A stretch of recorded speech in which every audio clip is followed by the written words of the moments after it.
Nous allons maintenant entendre Alain Giamy sur les organisations institutionnelles de la sexualité.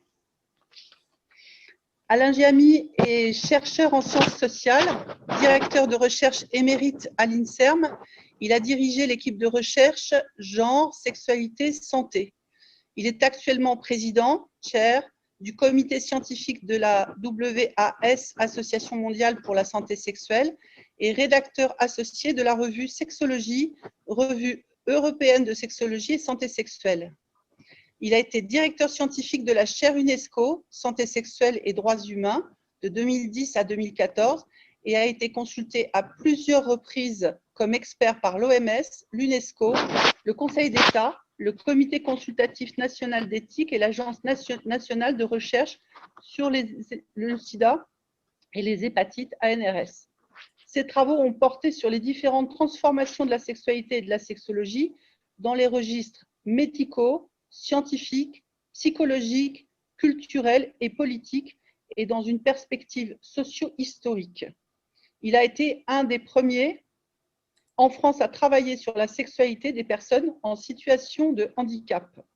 Il développe actuellement un programme de recherche international sur les dispositifs et les situations trans, France, Belgique, Brésil, Italie, Norvège, Chili, Portugal, Danemark, ainsi qu'une étude des transformations de la sexologie contemporaine vers la médecine sexuelle, la santé sexuelle et les droits sexuels.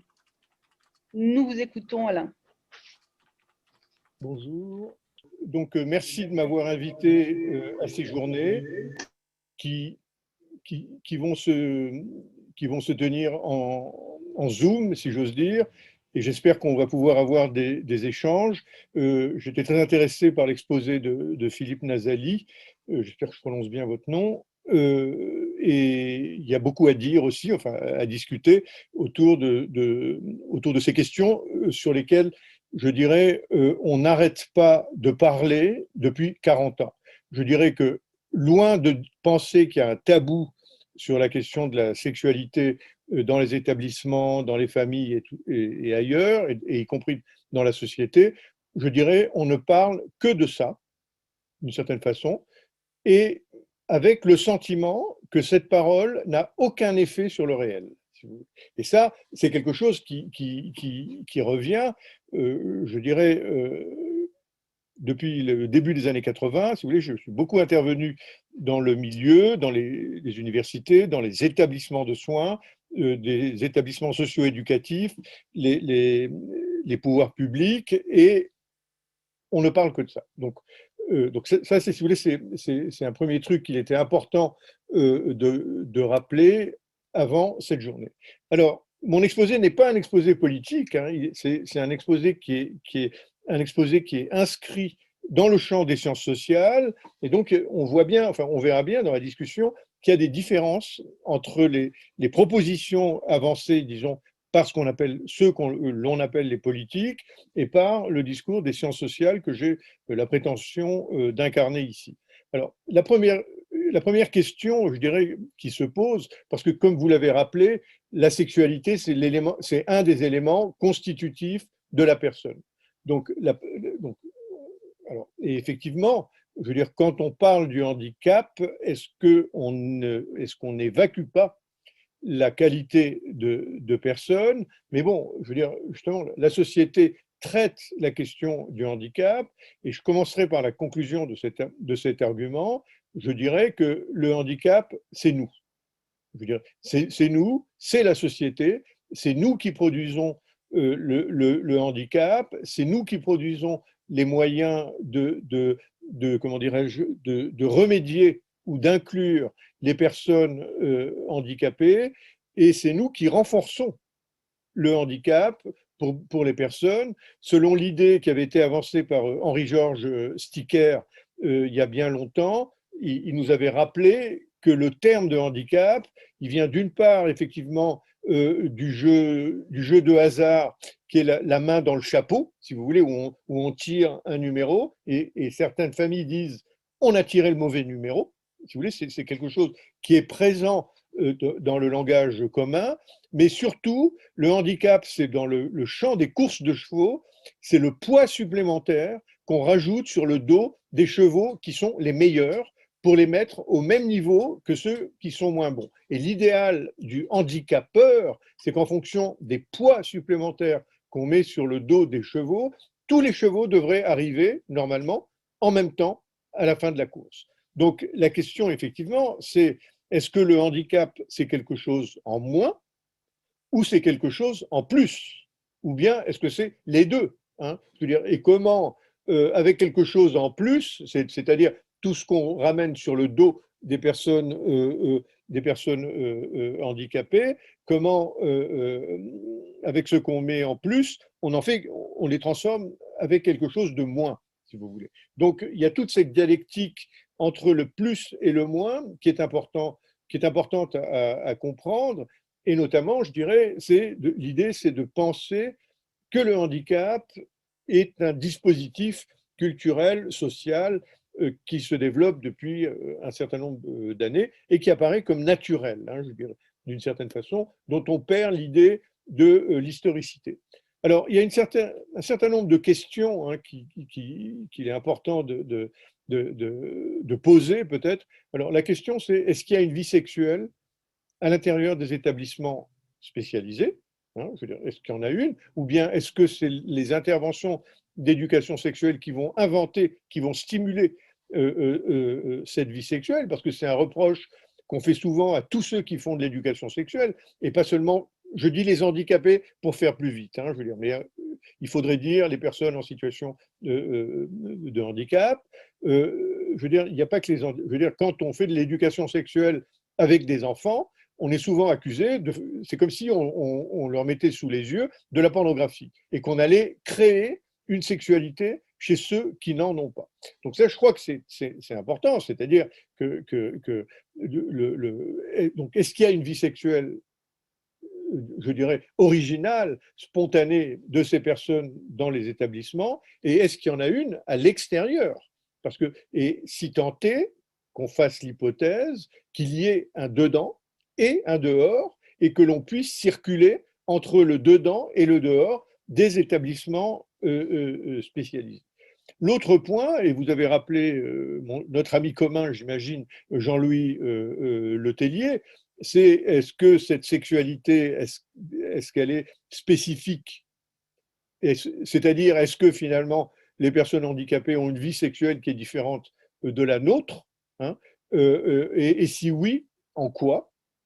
Hein, en quoi est-ce qu'elle serait différente? Est-ce qu'elle serait exacerbée, plus exacerbée que la nôtre? Est-ce qu'elle serait moins importante, c'est-à-dire plus inhibée que la nôtre? Est-ce qu'il y aurait des pratiques sexuelles particulières? Est-ce qu'il y aurait des types de relations particuliers, de la violence, du masochisme, du sadisme, etc. Donc il y a toutes ces questions qui se posent. Et est-ce que ces différences, elles sont liées aux déficiences, alors que ce soit des déficiences physiques ou mentales ou sensorielles, hein, qui sont constitutives, disons, a priori, à première vue, de la condition de personnes handicapées. Et on voit qu'il y a toute une série de travaux qui sont menés depuis une cinquantaine d'années sur les effets du cancer, les effets du sida, les effets du diabète. Et maintenant, donc, il y a toute une série de travaux, j'ai répertorié sur Medline, qui est la base de données des recherches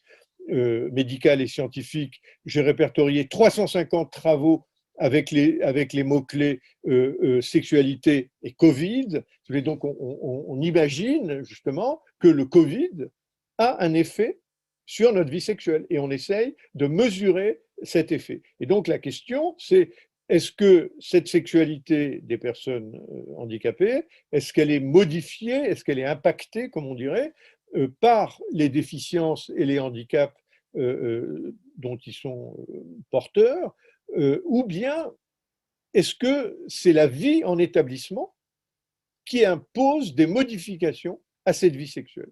Et là, je crois que c'est un peu la thèse que je vais développer dans cette intervention, c'est l'impact de la vie en établissement spécialisé. Et quand on dit, bon, et j'emploie le terme générique, d'institutions, parce que je dirais la première institution, c'est la famille, hein, qui est une institution, qui a les caractéristiques d'une institution, mais il y a les prisons, les monastères, les collèges, le club méditerranéen, qui sont des lieux dans lesquels on organise la vie des gens, non seulement en fonction, alors officiellement en fonction de leurs besoins, mais plutôt, donc il faut voir comment c'est en fonction des besoins, je dirais, des organisations, que la vie est organisée. Je vais simplement vous donner un exemple qui est arrivé à tout le monde, certainement. Vous arrivez dans un restaurant, vous voulez telle table, mais le maître d'hôtel va vous dire « Ah non, ce n'est pas possible pour cette table-là », il vous en donne une autre parce que, et en vous disant que vous serez mieux là, alors qu'elle est à côté de la cuisine, elle est dans les courants d'air et il n'y a pas de fenêtre, si vous voulez. Alors, pourquoi est-ce qu'il fait ça?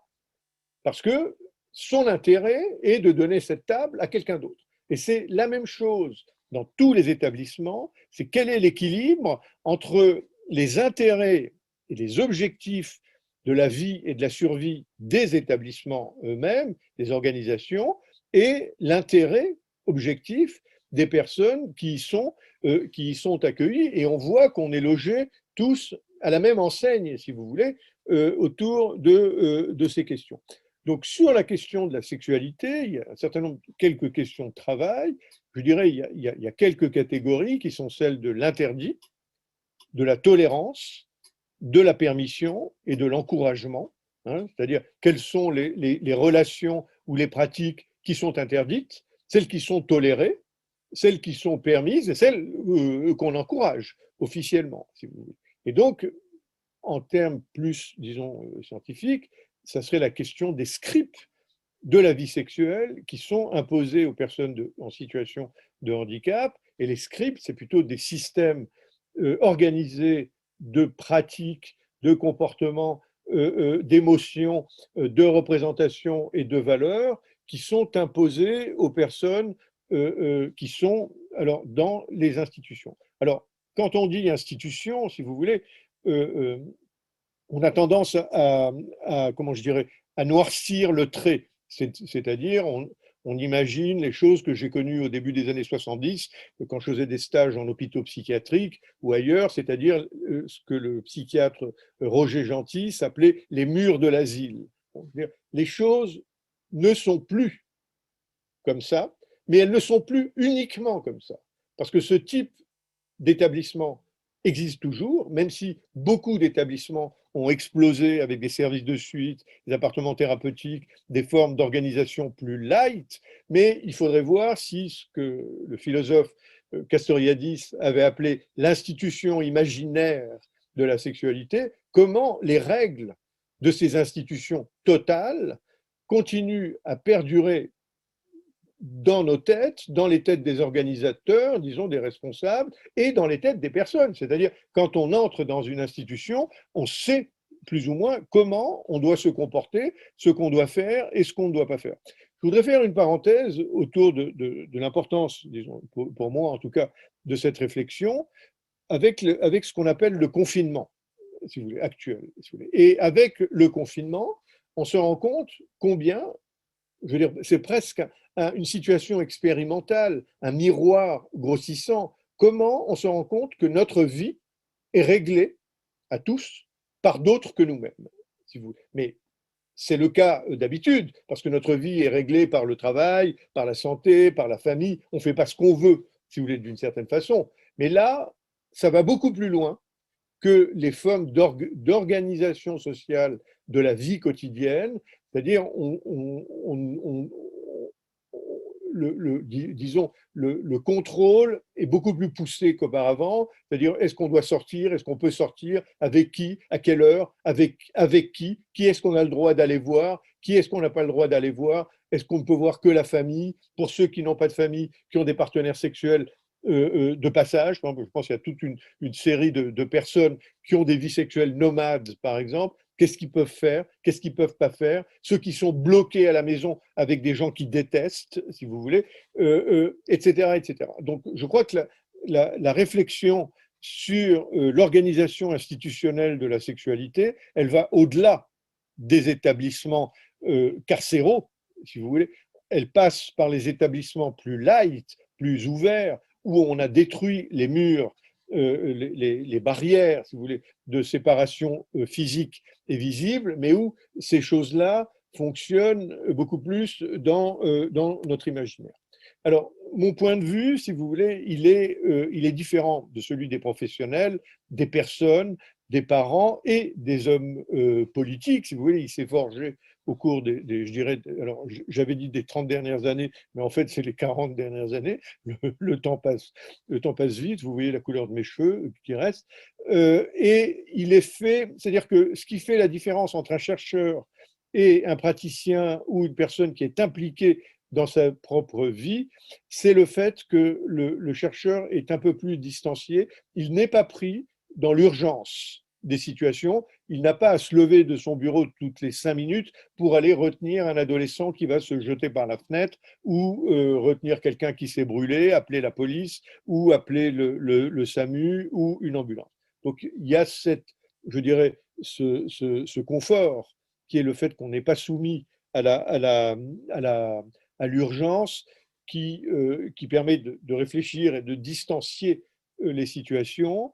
Et il y a l'idée de pouvoir prendre une distance, une perspective historique qui permet justement d'évaluer, de mesurer les changements qui sont survenus au cours des dernières années et aussi la question du croisement des différents points de vue. Je voudrais dire aussi un mot supplémentaire sur la question du point de vue. Personnellement, quand j'ai commencé à travailler sur ces questions, je ne savais absolument rien des questions du handicap et j'étais très très mal à l'aise avec l'idée de devoir éventuellement enquêter auprès des personnes. Alors, c'était plutôt le handicap mental avec des personnes handicapées mentales elles-mêmes. Et donc, j'ai inventé un subterfuge pour pouvoir développer mes travaux de recherche. J'ai travaillé sur les représentations, disons, des familles et des éducateurs par rapport à la sexualité des handicapés mentaux. C'est-à-dire que plutôt que d'étudier les personnes elles-mêmes, j'étudiais ceux qui étaient dans leur entourage et qui disaient qu'il y avait un problème, que cette sexualité posait un problème. Donc, au lieu d'étudier le problème chez les gens qui sont désignés comme étant des poseurs de problèmes, j'avais préféré travailler sur ceux qui disaient qu'il y avait un problème et qui l'attribuaient à d'autres qu'eux-mêmes. Alors, il y a une jeune chercheuse qui a commencé sa carrière beaucoup plus récemment, Lucie Naillac, qui a publié il y a 2 ou 3 ans sa thèse, qui avait repris les mêmes hypothèses que celles que j'avais développées il y a assez longtemps, mais qui en plus a travaillé avec des personnes handicapées mentales elles-mêmes. Alors évidemment, il y a toujours une sélection, c'est-à-dire on ne peut pas faire des interviews avec des arriérés profonds, si vous voulez, par exemple. Donc c'est d'autres techniques pour communiquer avec ces personnes, mais pour avoir la possibilité de faire un travail de type anthropologique avec des entretiens qualitatifs, c'est les personnes qui sont limites, je dirais. Donc, ce n'est pas représentatif de toutes les situations liées au handicap, mais en même temps, on sait que ceux qui sont à la limite de la prétendue normalité et de la prétendue pathologie ou déviance ou non-conformité sont ceux qui posent le plus de problèmes.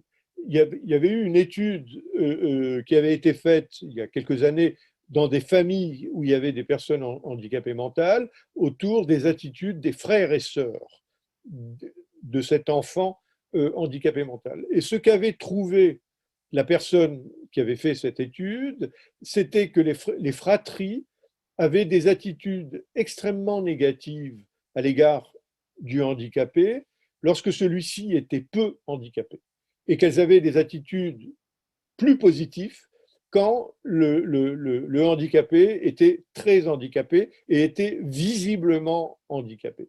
Et quelle était l'interprétation de la personne qui avait fait cette recherche? Celui qui est peu handicapé, finalement, on peut être identifié à lui.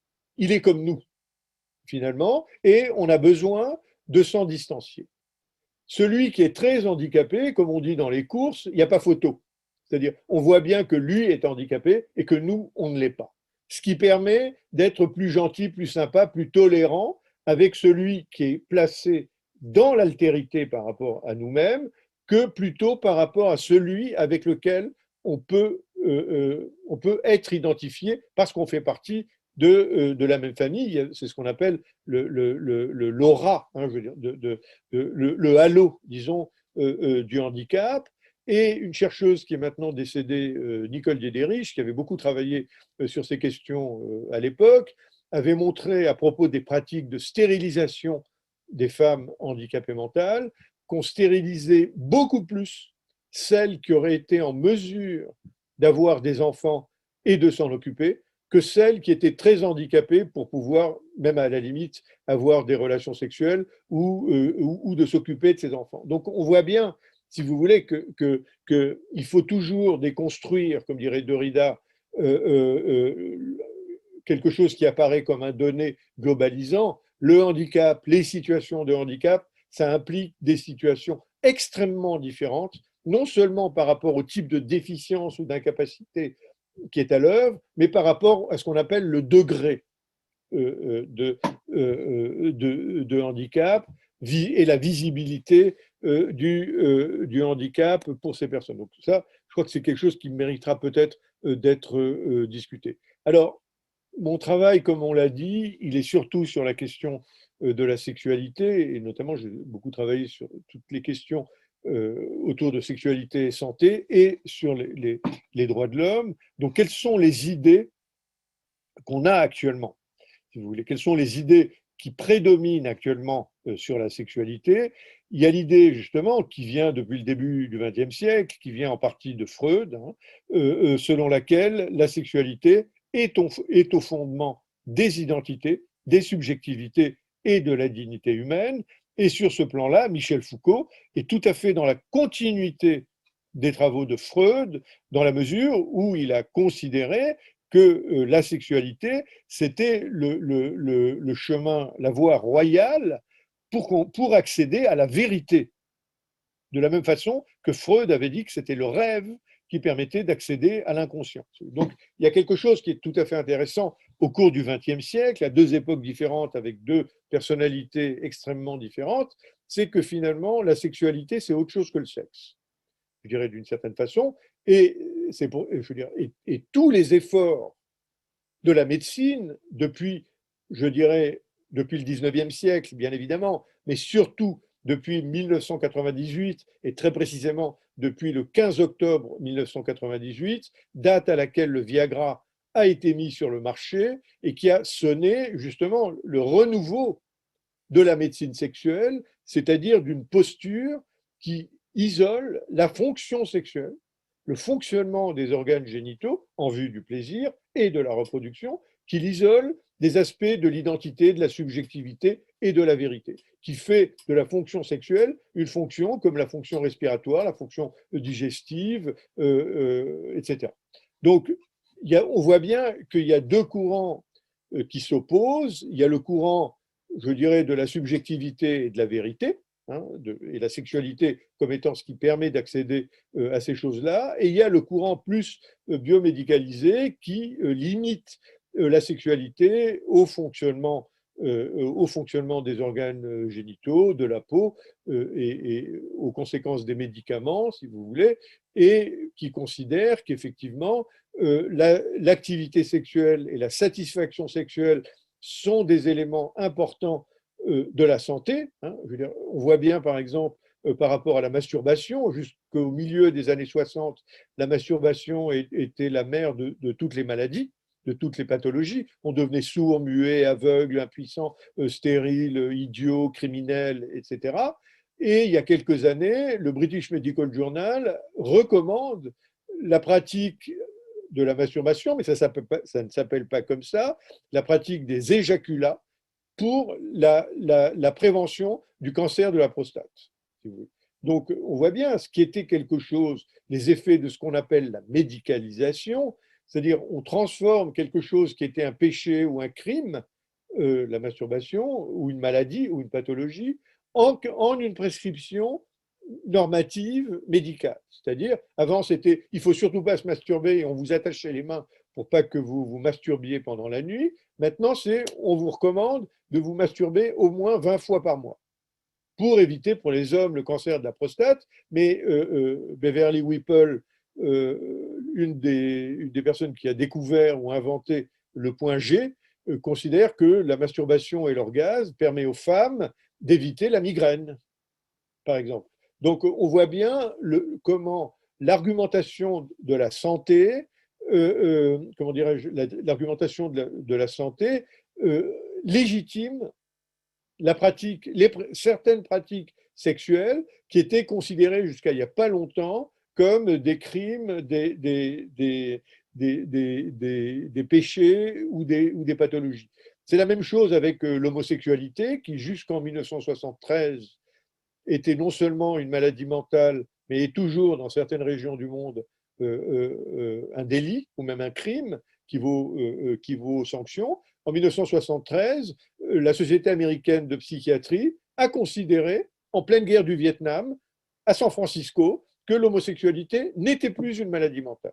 Et justement, la condition, disons, homosexuelle est devenue donc à ce moment-là une identité, l'identité gay, et une communauté. C'est-à-dire que ça n'est plus une maladie, c'est une identité sociale qui est rattachée à une communauté. Quand on touche une personne gay autour de ses droits, c'est toute la communauté qui est atteinte, si vous voulez. Donc on voit bien comment la sexualité devient à la source des questions politiques, des questions de citoyenneté, des questions de justice et des questions de droit. Mais en dépit de tout ça, si vous voulez, ça c'est l'aspect, je dirais, positif de la modernisation, disons, de la sexualité, avec ce qui est apparu au début du XXe siècle, l'optimisme sexuel, c'est-à-dire le sexe, c'est bon, finalement. Hein. Mais pour qui?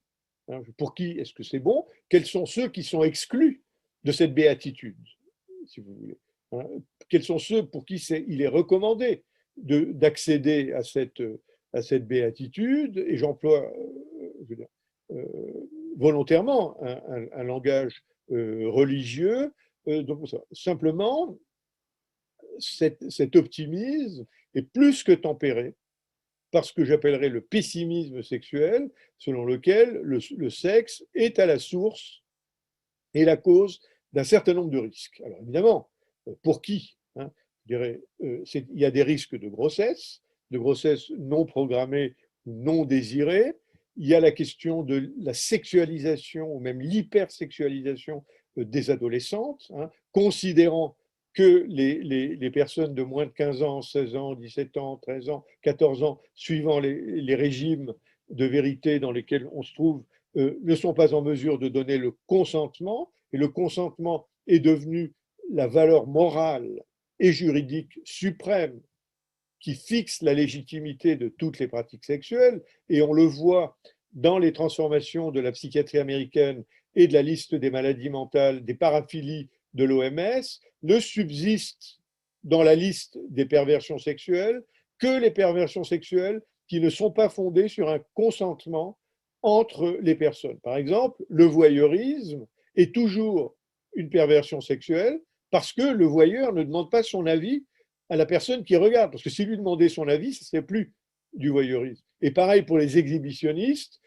on ne va pas demander l'avis à ceux en face de qui on s'expose, dans la mesure où c'est justement le choc qu'on provoque en ouvrant grand son manteau et en dévoilant ses organes génitaux qui produit la réaction de plaisir pour soi-même. Attendez, excusez-moi, je dois mettre la prise de mon ordinateur.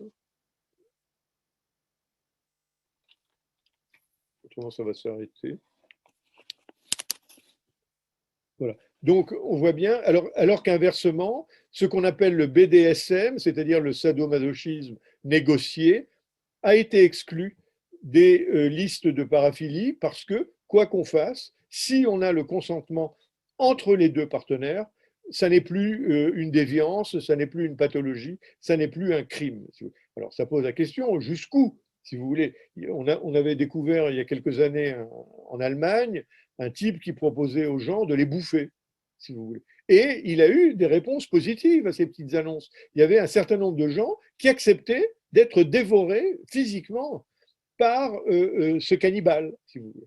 Alors la police est intervenue, si vous voulez, et ça pose effectivement la question qui était posée tout à l'heure, c'est la question de la patrimonialité et de la question de la dignité humaine, dont une des significations, c'est qu'on n'est pas propriétaire de notre corps et qu'on ne peut pas faire ce qu'on veut avec notre corps, parce que la dignité humaine, c'est le fait que le corps humain, c'est le corps du Christ, et qu'on n'a pas le droit d'y toucher, et qu'on n'a pas le droit de le dévaloriser. Et donc, et ça, c'est des fondements extrêmement importants, je veux dire, surtout en France, où le Conseil d'État a développé le concept de la dignité de la personne humaine, et vous devez le savoir, parce que c'est dans votre région qu'il existait un cabaret dans lequel on pratiquait le lancer de nains, c'est-à-dire qu'il y avait des nains qui servaient de balles, si vous voulez, et qui étaient lancés au travers d'un cabaret, et quelqu'un a porté plainte pour atteinte à la dignité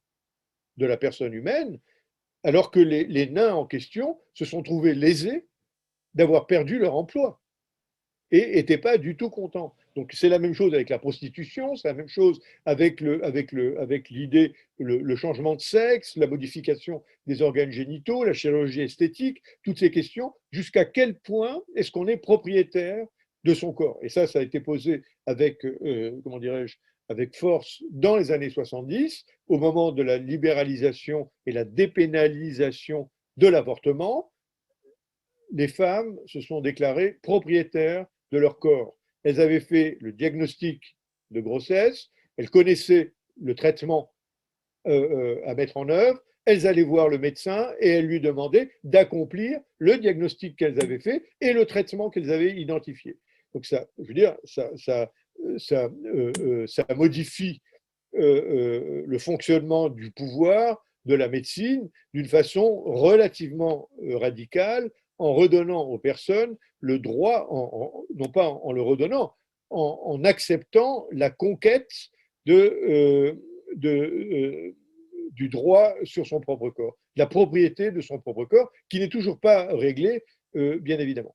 Alors, l'OMS a justement ces choses-là ont commencé au début des années 70, je veux dire, avec un groupe de travail qui s'était réuni à l'OMS en 1974, qui a élaboré la notion de santé sexuelle dans le sillon du concept de santé de l'OMS, selon lequel la santé, ça n'est pas uniquement l'absence de maladie, mais c'est un état de bien-être.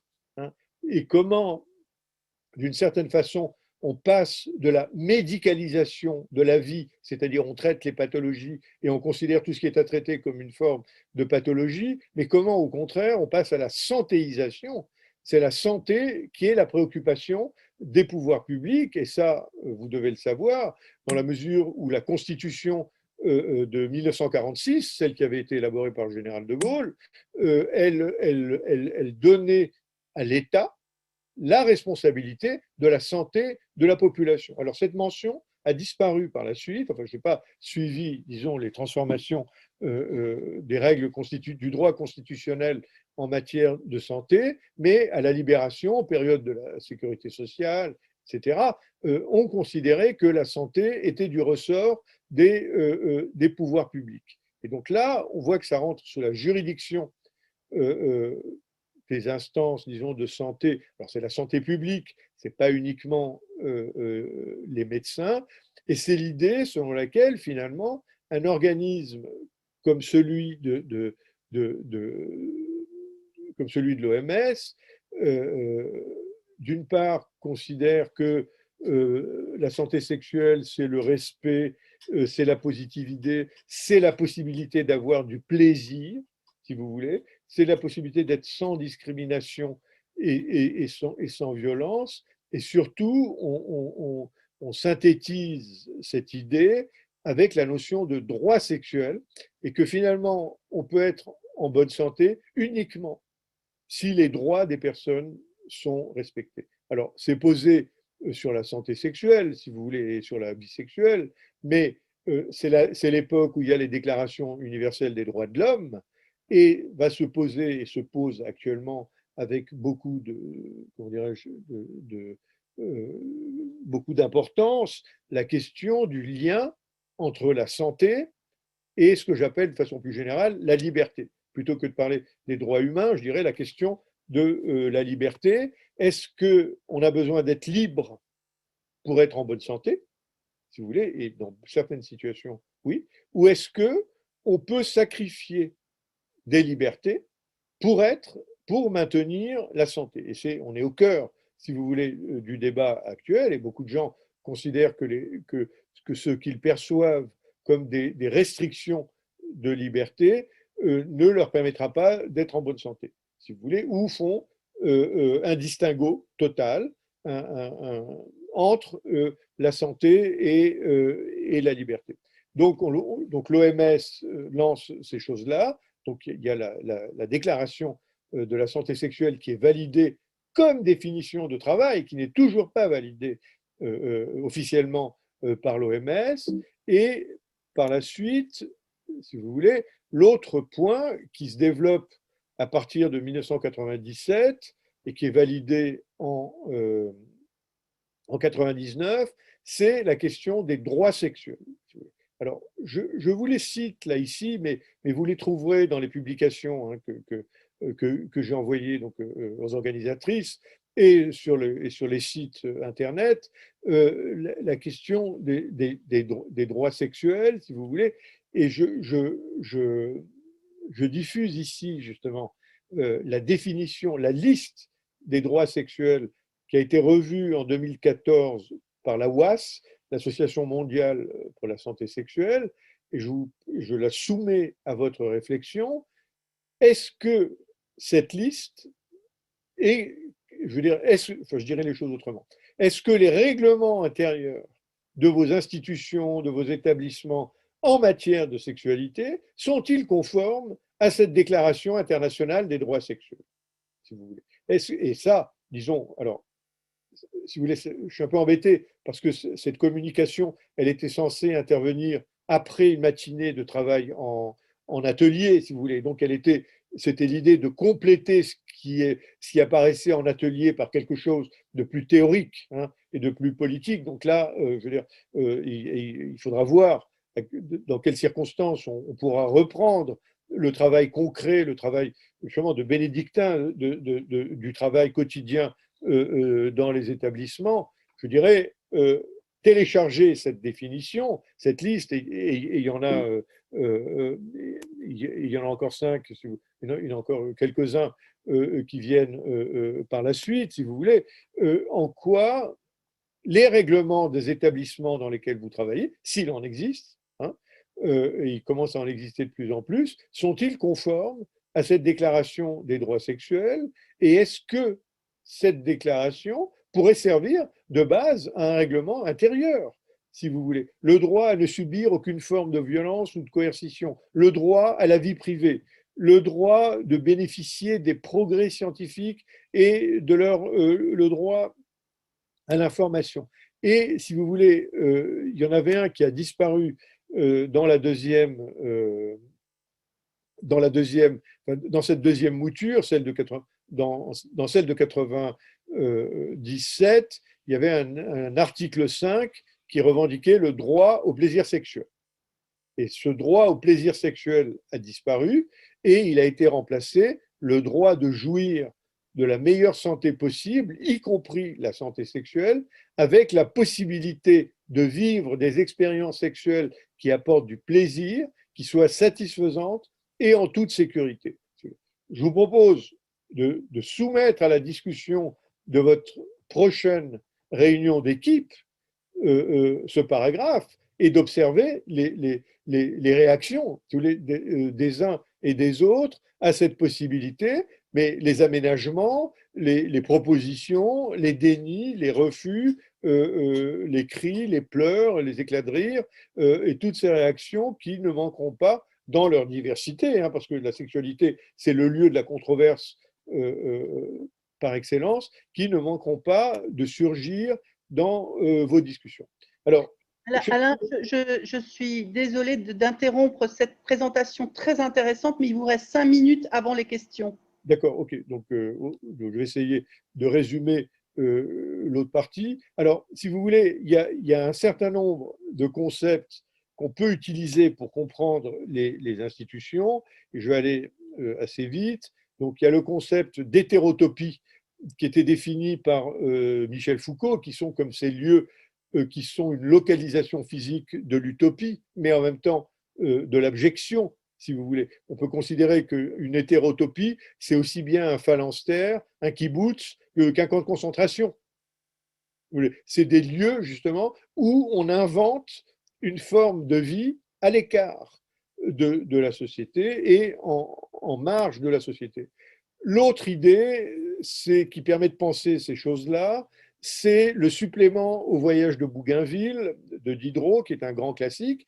Les curés qui arrivent dans cette île polynésienne se rendent compte que les femmes non fécondes sont marquées d'un voile qui indique qu'elles ne peuvent avoir de rapports sexuels et que c'est un devoir et une obligation d'avoir des rapports sexuels avec une femme féconde. Alors, j'ai donné cette image d'une femme indienne avec ce qu'on appelle le potu, ce point rouge que les femmes indiennes mariées portent sur le front. Ça veut dire quoi? Ça veut dire qu'elles sont consommables, par qui? Ou qu'elles sont justement retirées du marché de la vie sexuelle, parce qu'elles sont marquées, elles ont ce qu'on appelle un stigmate, hein, qui est apposé directement sur leur corps à la visibilité de tout un chacun.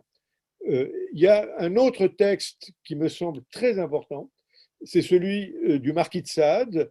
Et je veux dire, tout le monde dit que les 120 journées de Sodome est un texte illisible, insupportable, etc. Surtout après le film de Pasolini, là, le Salaud.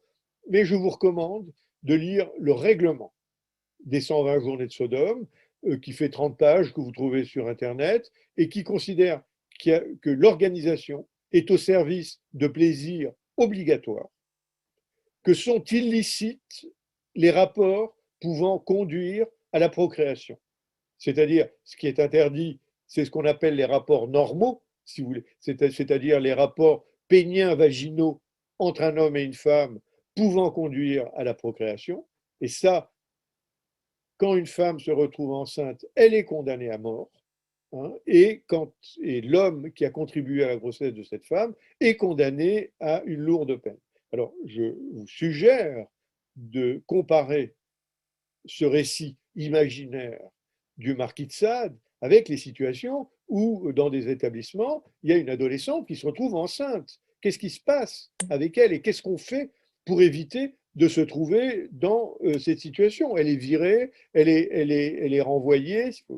Alors, ce que j'appelle les organisations institutionnelles de la sexualité, mais vous avez un texte de 40 pages qui a été envoyé aux organisatrices et qui sera diffusé après cette session, c'est la séparation relative d'avec le monde extérieur, hein, c'est-à-dire que ce soit les murs d'une prison ou une barrière ou quoi que ce soit, ou même quelque chose qui se passe dans la tête, c'est la séparation et la différenciation entre le nous et le eux, si vous voulez, et les autres, les séparations à l'intérieur entre les différentes catégories, et notamment entre les hommes et les femmes, quand on voit justement les règlements internes qui règlent la circulation dans les établissements, il y a une créativité absolument extraordinaire. La séparation de bâtiments, la séparation de couloirs, la séparation de chambres, la séparation de je ne sais quoi, où avec des horaires, on peut recevoir quelqu'un de sexe différent seulement dans la journée, pas la nuit, etc.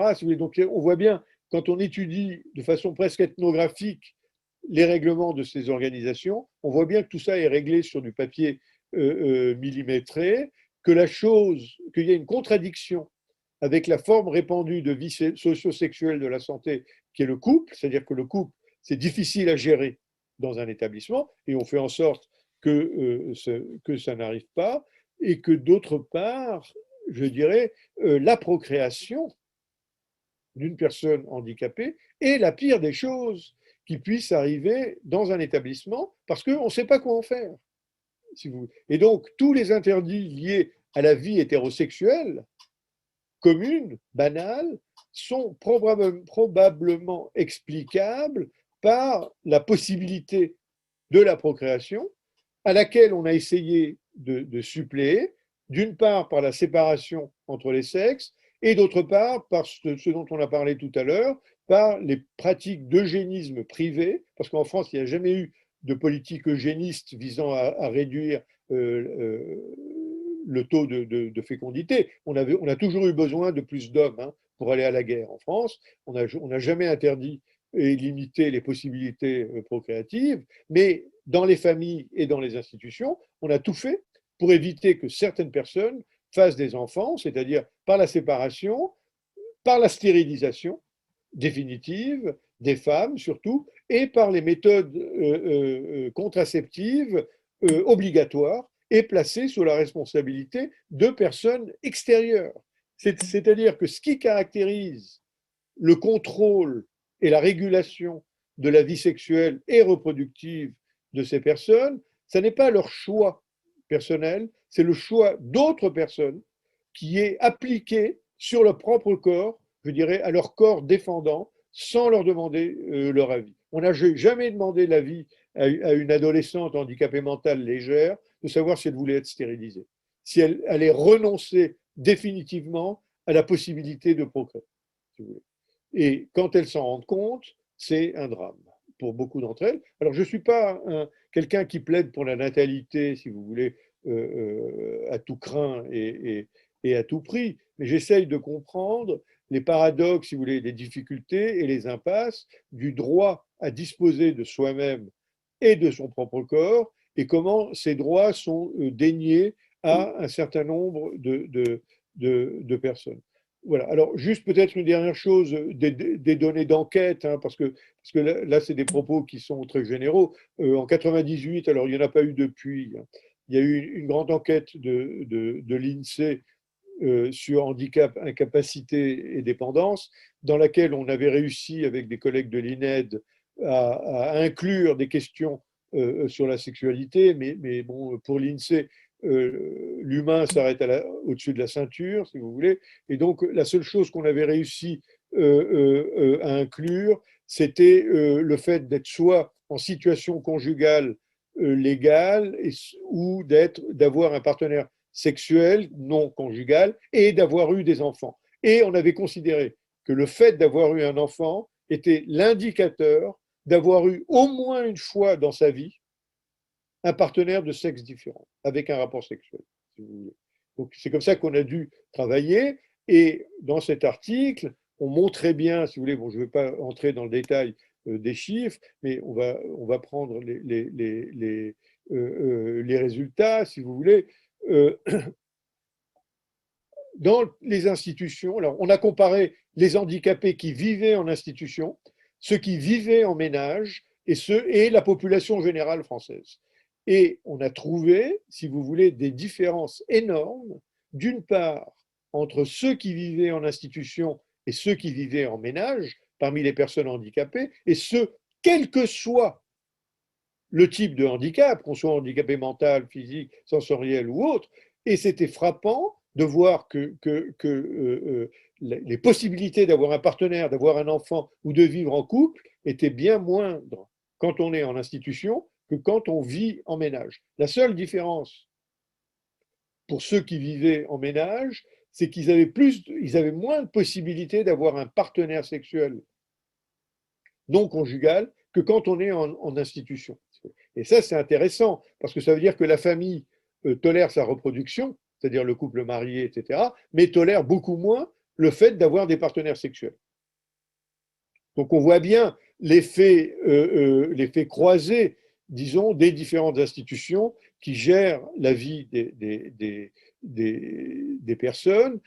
Il y avait aussi le fait que les personnes vivant en institution ont eu beaucoup moins souvent des enfants que celles qui vivent en ménage. Et donc, ce qu'on pouvait dire, c'est que quel que soit le type de déficience, l'effet de la vie en institution est massif sur l'absence de relations sexuelles, si vous voulez. Et ça, je crois que c'est-à-dire que ce n'est pas le handicap ou les déficiences ou les maladies qui causent la diminution de la vie sexuelle, c'est le fait d'être pris en charge. si vous voulez.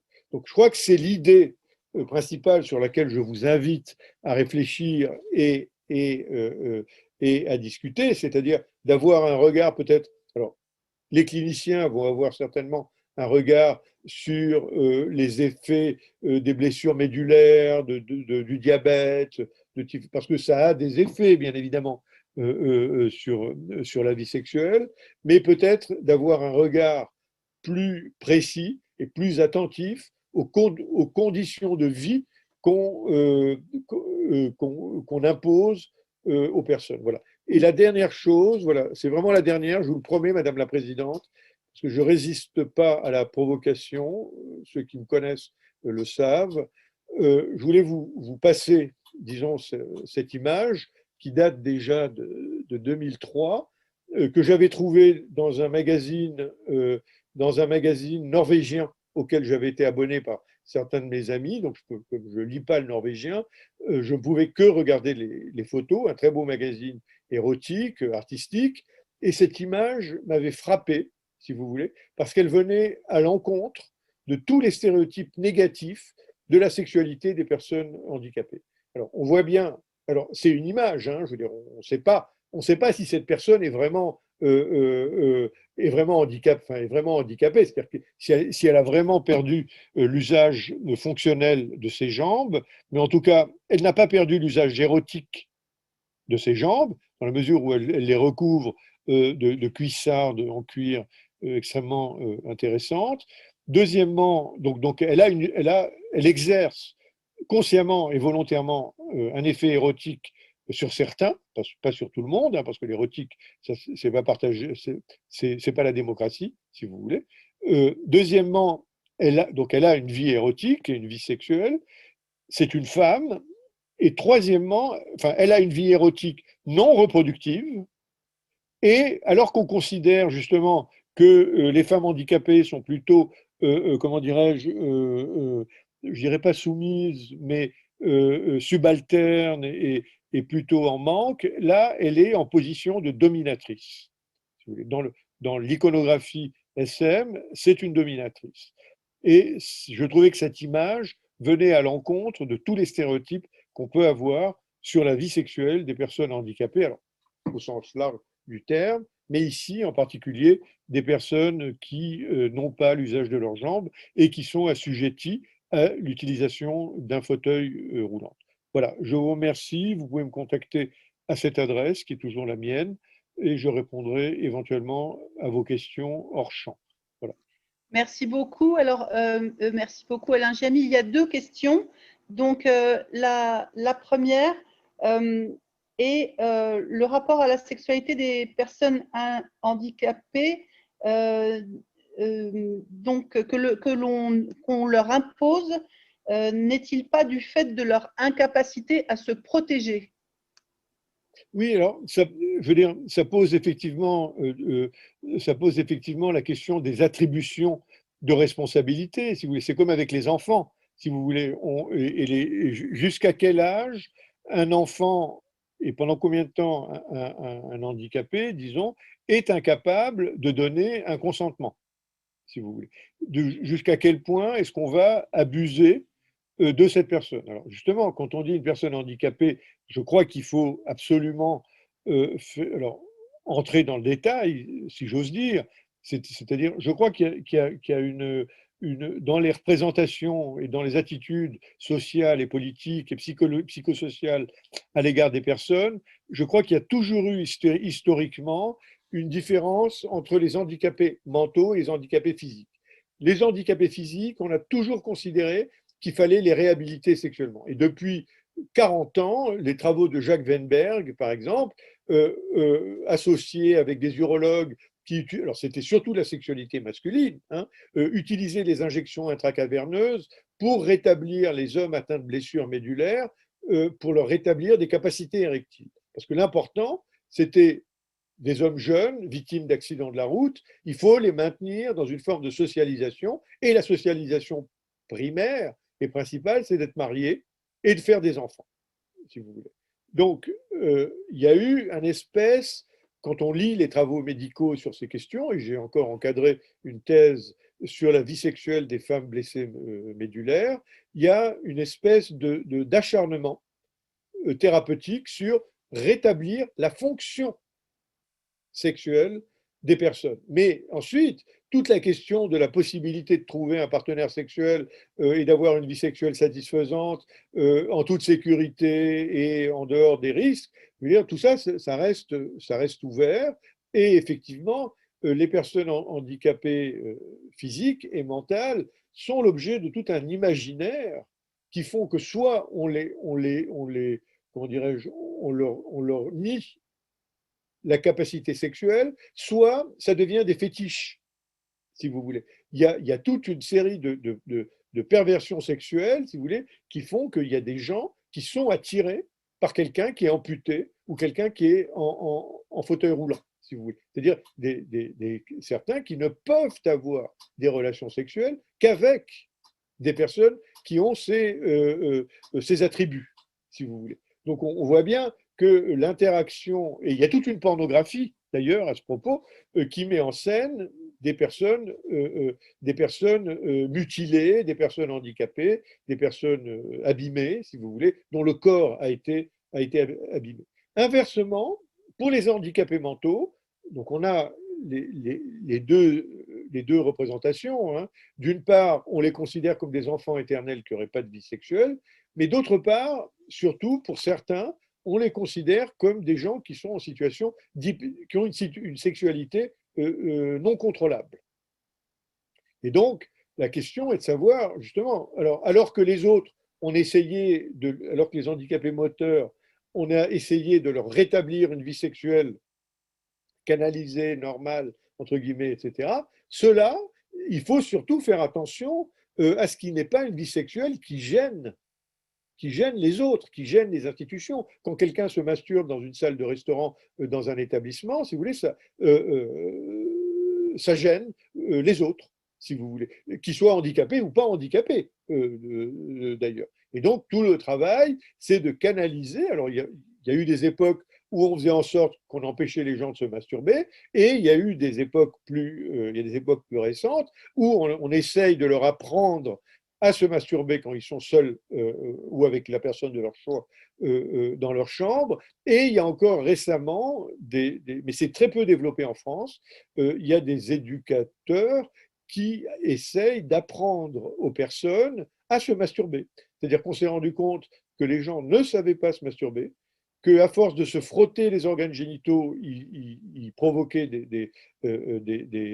comment on dit, des blessures, si vous voulez, sur leur corps, et qu'ils n'avaient pas la satisfaction, je veux dire, le fait de se calmer, comme on dit, hein, lié à, comment dirais-je, à la survenue de l'éjaculation ou de l'orgasme pour les hommes et les femmes. Donc, je veux dire, toute la question est de savoir qui faut-il protéger. Alors, bien évidemment, il faut faire attention. Alors, je dis pas qu'il ne faut pas protéger les personnes, mais il faut faire attention, je dirais, à ne pas confondre protection et surprotection. C'est-à-dire une protection qui va au-delà des besoins des personnes et qui ne sert qu'à protéger, si vous voulez, ceux qui protègent. C'est-à-dire dans les institutions, par exemple, on a la phobie de la survenue d'une grossesse, par exemple. Alors, est-ce que c'est pour protéger les personnes ou est-ce que c'est pour protéger l'association ou l'établissement d'un scandale et d'un procès, si vous voulez? Donc, on voit bien comment l'équilibre dans les conduites sociales, éducatives, pédagogiques, thérapeutiques à l'égard des personnes est difficile à trouver. Merci pour cette réponse tout à fait éclairante. Alors, donc, il y a une autre question. Comment prendre du recul quand on sait qu'un enfant de parents handicapés va être placé? Attendez, quand on sait que qui va être placé, excusez-moi. Qu'un enfant de parents handicapés va être placé. D'accord, mais alors tout dépend. Alors oui, alors pourquoi est-ce que cet enfant est placé, si vous voulez? Est-ce que le parent handicapé, parce que le parent handicapé peut être alcoolique ou toxicomane, si vous voulez. Donc il y a des mesures de protection qui s'appliqueraient ou violents, je dirais, ou je ne sais quoi. Donc il y a des formes de protection qui s'appliquent à tous les enfants de parents toxiques, hein, comme on dit. Donc je crois qu'on peut pas, enfin je crois que ça c'est un terme qui vient effectivement du terrain. Il faut réfléchir au cas par cas.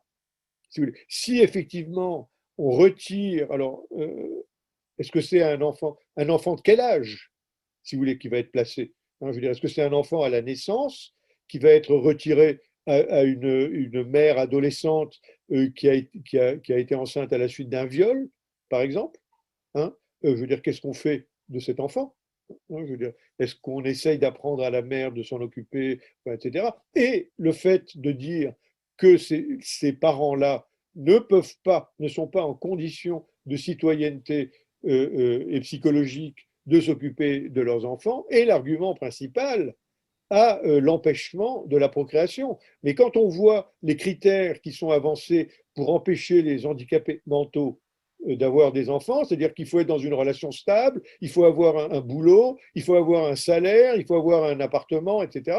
Si on applique ces critères à l'ensemble de la population, on empêche 50% de la population de faire des enfants, si vous voulez. Donc on voit bien comment on invente des règles qui visent à empêcher, parce qu'il y a toujours le fantasme de la transmission héréditaire et congénitale de la folie, si vous voulez, de la maladie mentale, du handicap, de la monstruosité, si vous voulez. Et ça, je veux dire, et cette aura, si vous voulez, elle touche aussi, et probablement que Florence pourra en parler, c'est-à-dire, je veux dire, ce fantasme, il touche aussi les handicapés moteurs, sensoriels. Qu'est-ce qu'un parent handicapé va transmettre, si vous voulez, à son enfant? C'est une question qui hante les imaginaires eugénistes et les imaginaires familiaux dans lesquels on cherche toujours à faire les enfants les plus beaux, les plus en bonne santé, etc. Donc la société a peur de ce genre de choses. Donc, et effectivement, la question, c'est une question difficile. Pourquoi, dans quelles conditions est-il absolument nécessaire de retirer ces enfants à leurs parents, je veux dire, et dans quelle situation il est au contraire recommandé de surtout ne pas les retirer à leurs parents. Et je crois que ça, c'est vraiment le travail clinique, si vous voulez, c'est l'examen je veux dire, qu'est-ce qu'on imagine de ces personnes, c'est-à-dire, est-ce qu'on imagine qu'elles vont être à risque pour leurs enfants, qu'elles vont être toxiques pour leurs enfants ou pas, je veux dire, et pourquoi se pose-t-on ces questions pour les personnes handicapées alors qu'on ne se les pose pas pour 50% de la population, si vous voulez. Absolument. Alors, deux choses encore. Est-ce que vous pouvez redonner le nom du magazine norvégien que vous avez cité? Ah, il s'appelle Cupido, Cupido. Mais enfin bon, enfin, j'imagine que la personne est norvégienne et qu'elle pourra se le procurer. Très bien. Et donc, dernière question pour vous, Alain Giamy. Comment aider à mettre en œuvre la sexualité des personnes handicapées sans impliquer la dignité des personnes leur venant en aide? Je ne comprends pas cette question. Est-ce qu'elle peut être précisée, si vous... C'est-à-dire, attendez, je vais imaginer ce que je comprends. Oui, ça me semble bien. Ça veut dire quoi? Ça veut dire qu'on considère que s'occuper de la sexualité des personnes handicapées, c'est attenter à sa propre dignité. Enfin, je dirais, alors évidemment, je veux dire, se pose la question, je dirais, bon, on a beaucoup parlé de l'assistanat sexuel. Moi, j'ai une vision nuancée, si vous voulez, par rapport à la question de l'assistanat sexuel. Je ne suis pas contre, hein, je veux dire. Je ne suis pas contre, mais je pense que ça ne répond pas aux besoins de la majorité des personnes. C'est-à-dire, bon, je m'excuse, mais moi, j'assimile ça, je dirais, et quand on voit le cadre, etc., c'est avoir une relation partielle, si vous voulez, temporaire, bien cadrée dans le temps, etc. Donc, et je ne suis pas sûr que. Alors, il doit y avoir certainement un certain nombre d'hommes handicapés ou de femmes qui ont envie de tirer un coup, si vous voulez, comme tout le monde. Hein. Mais ça, on voit bien, les clientes prostituées, ce n'est pas plus de 15% de la population. Donc, on peut considérer que c'est la même chose chez les handicapés. Et je crois que la majorité des handicapés a envie d'une relation, si vous voulez. D'une relation dans laquelle il y aurait une dimension sexuelle, érotique. Et je crois, si vous voulez, que je ne suis pas contre le fait, et l'assistanat sexuel, il y en a de différentes natures, hein, il y a le fait d'être soi-même partenaire sexuel non pas de remplacement, je veux dire partenaire sexuel, ou de faciliter les relations sexuelles entre des personnes qui ont des difficultés physiques, motrices, pour se mettre en position, si vous voulez, d'avoir des relations sexuelles. Alors ça, effectivement, j'y suis vraiment favorable, mais je crois que le débat, si vous voulez, plutôt que la pratique elle-même, que le débat sur l'assistanat sexuel, comment dirais-je, il évite de se poser la question de la solitude et de la séparation qui est imposée aux personnes handicapées. Et il y avait eu un paragraphe dans l'avis 118 là, de l'avis, attendez, de l'avis 118, là, vous le voyez là ou pas sur l'écran? Oui, il y Oui, avait l'avis du Conseil national d'éthique, si vous voulez, c'est-à-dire, c'est l'idée qu'il faut sortir de l'isolement. Et ça, je trouvais que c'était le point, alors qui n'a pas été assez, comment dirais-je, développé hein, dans l'avis du Conseil national d'éthique, si vous voulez, mais c'est la question, faire en sorte que les gens puissent avoir des relations avec les personnes avec qui ils souhaitent en avoir, plutôt que de trouver des mesures supplétives qui viennent, comment dirais-je, qui viennent pallier, si vous voulez, au cadre qu'il aurait proposé. Un dernier exemple, si vous voulez, il y a quelques années, dans un colloque sur la sexualité des handicapés qui s'était tenu en Suisse, une collègue qui avait été infirmière, qui était là, qui est infirmière sexologue, que certains d'entre vous connaissent, racontait qu'elle avait travaillé aux Invalides, hein, à l'institution des Invalides, et que aux Invalides, il y avait des soldats, des jeunes soldats qui avaient été gravement mutilés sur le front, si vous voulez, à la guerre, et qui voyaient pas, enfin qui n'avaient pas la possibilité de se masturber. Et elle racontait qu'elle avait mis la main à la pâte, si vous voulez, comme on dit, c'est-à-dire qu'elle les avait aidés elle-même, dans le secret absolu, à se masturber.